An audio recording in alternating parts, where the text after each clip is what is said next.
Hi, I'm Mike from Ontario speed dating. I wish the city cut their grass, but I talked about that in another video. I just found something really, really crazy, more like half awkward. So today I decided, okay, I'm going to ditch my Eventbrite listings and put them back up again. Why? Well, when I was browsing the listings in their Eventbrite search results, it takes a little while for the prices of each thing to appear. And another pitfall of Eventbrite. It's pretty sad to have to wait a little bit to see the prices when they should just come up right away along with the rest of the results. But whatever. So I thought, okay, do the courtesy thing, put the prices in within my titles, published all that. Now get this. In about 10-20 minutes, if even that, from the time I did all that publishing, guess what? Some guy, presumably between 20 and 40 years old, decides to buy the two tickets, and they go to the two most expensive events that I have to offer. The most expensive one is the pool one, $50. The second most expensive one is Thirsty Cactus at $28. And then the prices go downward from there. So for this person, if he is a person, to buy those two tickets within that time frame, it makes me wonder if he searches for anything, or if he's just a robot. Maybe all he does is just click the very first thing he sees and buys the very first thing that pops up on his screen. Perhaps my events were the lucky ones to be appearing first or second, and maybe that guy went for it. And I meant on the Eventbrite page. But here's the irony. These events that I posted on Eventbrite, I've already had posted elsewhere for many months now. Actually, the pool one is maybe up for at least a good month, because it's all on my own website, buy.ontariospeeddating.ca. And the Thirsty Cactus ones, I've had them posted up for many months now. I've been trying endlessly to run some events to try to get some people, and if the only way to get some sort of attention, whether fake or not, is to put the listings on Eventbrite, something is really going on. And when I look at the competitors on Eventbrite, they make it out like, oh, sold out, almost sold out, we only need a few more. Makes me wonder if they're playing shady games. Why?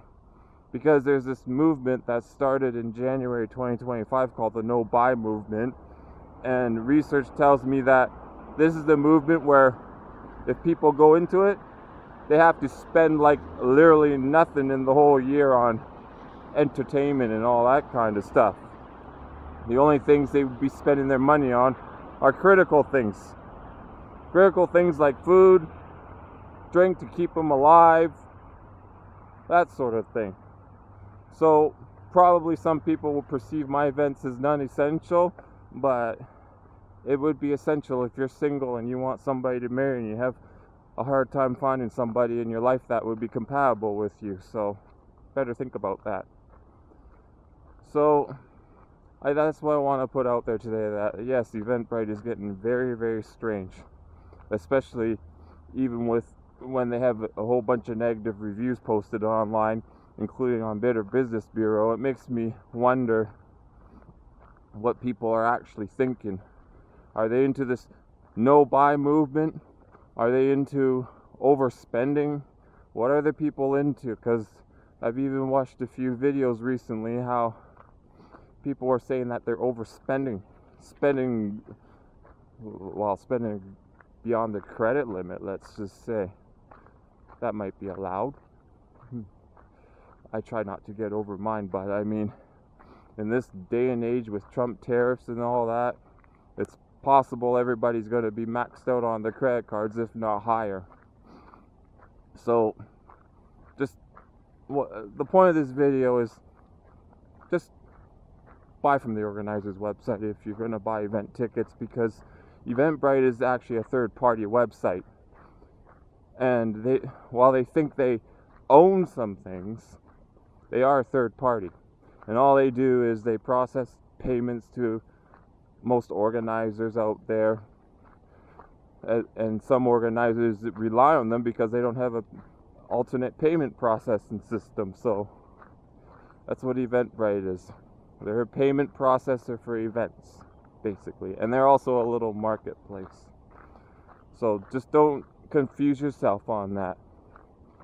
So when you go and search for events like speed dating or whatever, research the organizer's website before you go make a hasty decision such as what the guy did today and buy tickets within the first 10 minutes of the posting.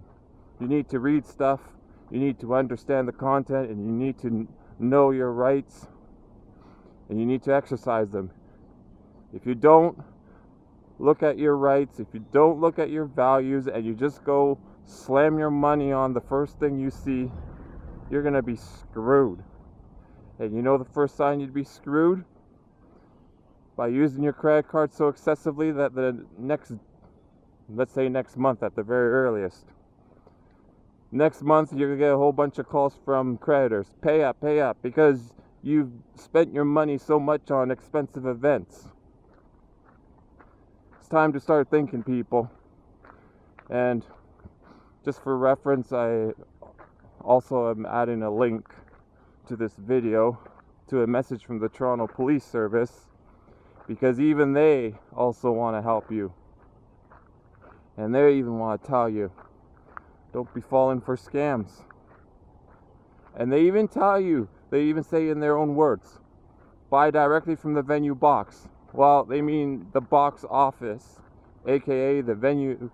Well, when they say box, it means go directly from the source, the one that are actually initiating the event, not from some third party like Eventbrite or Ticketmaster, because those companies don't know any more than what the organizer knows.